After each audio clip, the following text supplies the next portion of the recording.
अगर ऐतराज है इस जमाने को दो दीवानों के जीने से, अगर ऐतराज है इस जमाने को दो दीवानों के जीने से, तो ऐ खुदा हटा दे इस दिल का सिस्टम सीने से।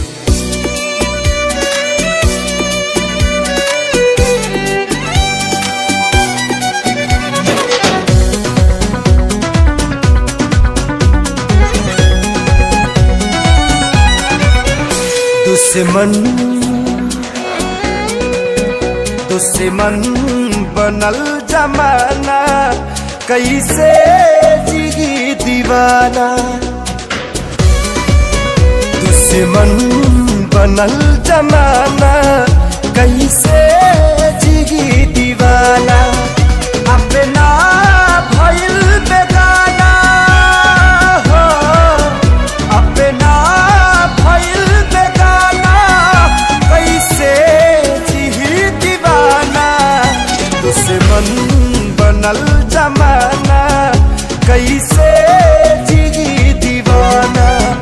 दुश्मन बनल जमाना, कैसे जिगी दीवाना।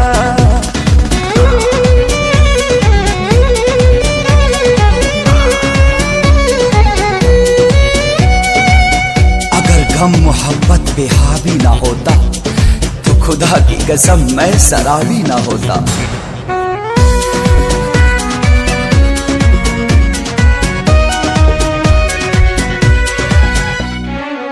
केहू न बेवफा झूठों सब बदनाम करे,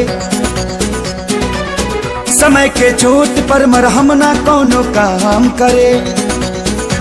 न हम कईनी बेवफाई, न वो कईनी बेवफाई, फिर भी हो खेला काहे हमनी में जुदाई। सभी लुटी गईल खजाना, सभी लुटी गईल खजाना, कैसे जी दीवाना। दुश्मन बनल